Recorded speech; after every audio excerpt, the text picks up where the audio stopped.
Hello everyone and welcome to today's episode of Random Ramblings. Today I'll be talking about the first episode, the pilot, of the TV series that made characters so unlikable that we grew to love them despite these shortcomings. I am referring, of course, to that late 80s, early 90s sitcom that defined a generation. One with a final so controversial it still divides viewers to this day, whether it is even considered canon, and the final that stopped all the networks from airing advertisements because they were too busy watching the Seinfeld final, including its home network, NBC. But that, of course, is a story for another day. The pilot episode of Seinfeld, of course, entitled Seinfeld, tells the story of real-life comedian Jerry Seinfeld, portrayed as a fictionalized version of himself, his best friend, George Costanza, a socially aware, although job-challenged man later in the series. Initially, he starts off working in real estate. Jerry's ex-girlfriend, Elaine, now platonic friend, whom they occasionally have romantic flings between each other, although this does not develop into a full-on romantic relationship, and Kramer, the hipster doofus who is so eccentric and is cheap long before Alan Harper made it uncool to be so. And Jerry's nemesis, Newman, described as pure evil by Jerry and the rest of his family. Newman is a mailman, Kramer's best friend, and has an undisclosed and never defined rivalry with Jerry. The two of them seem to despise each other on principle alone. However, they will team up occasionally should the need arise.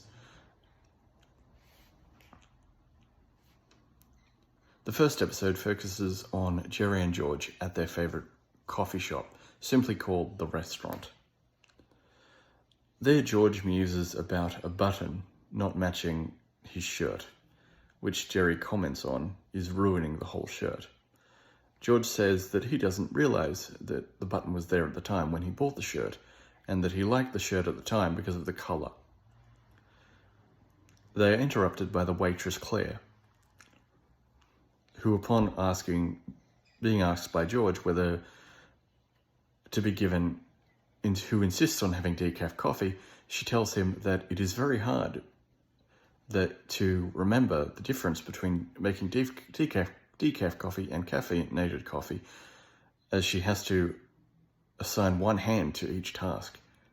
Decaf coffee on the left, caffeinated coffee on the right.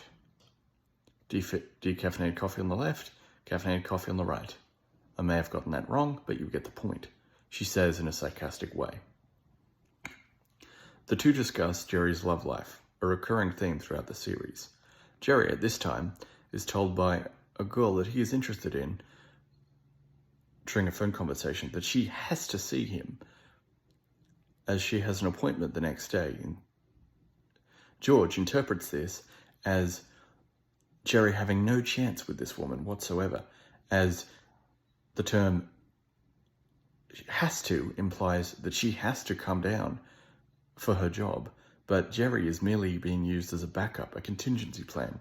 Upon being questioned, Claire reasserts George's position on the matter, stating that this woman, Laura, is just being polite. However, Jerry insists that a romantic date is to take place, and makes preparations, even going so far as to clean his whole house, including the bathroom,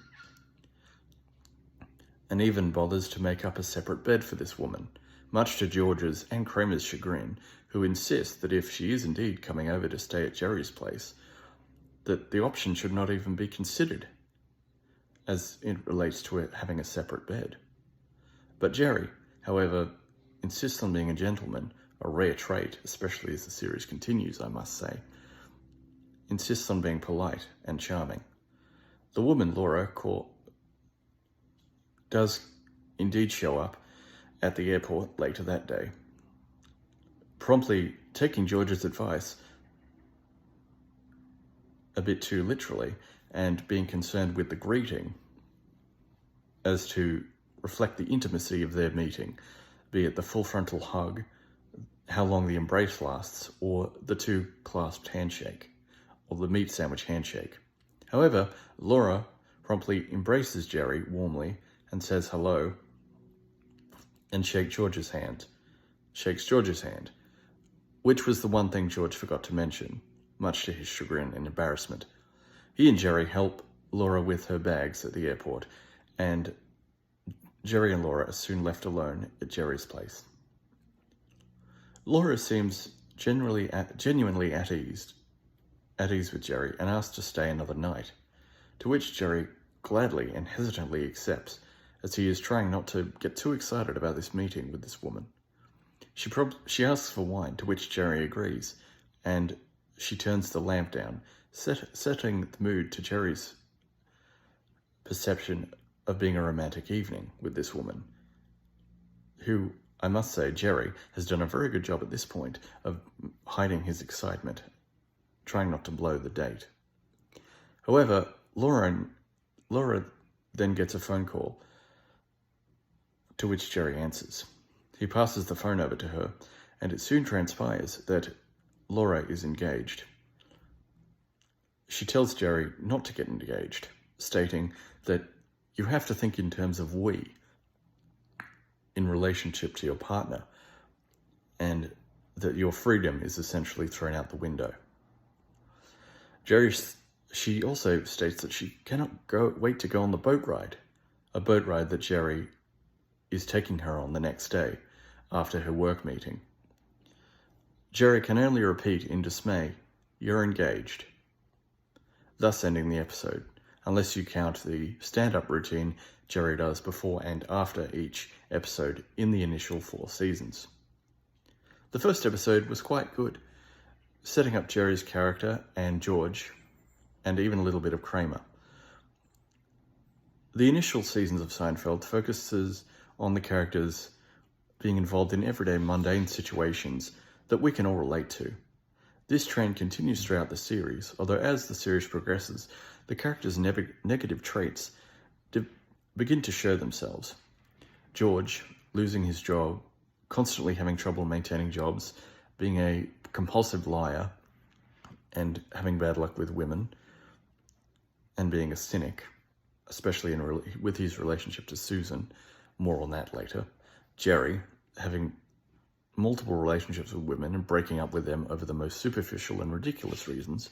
Elaine's acid-tongued attitude towards everyone else around her, and her ongoing fluctuating employment with Mr. Peterman, and Kramer, the hipster doofus who ironically is the only character not to change really throughout the series, being eccentric, jobless, yet still maintaining a healthy financial lifestyle somehow, which is never explained, and his eccentric interactions with the other characters, to somehow maintain being cool even though he is broke, and to even have relationships with other women on occasion. And Newman, the rival to Jerry, who constantly has get-rich schemes on his mind, a mailman who hates doing his job, but does his job in such a spectacularly bad way that he somehow maintains getting a job in the post office, a job which he is very bad at, but from a mailman's standpoint, it is good not to do a good job with the mail, a lesson Jerry learns later in the series.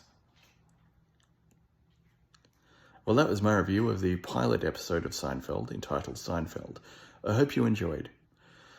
In regards to my next Arc Within an Arc episode, there's still the poll up there on the community tab, so please vote, and I will endeavour to do that episode next month. Please leave a like on this video if you enjoyed it. Leave a comment for another video you would like me to do down in the comment section below. And as always, my friends, stay safe, be cool, stay cool, and I will see you next time. Goodbye for now.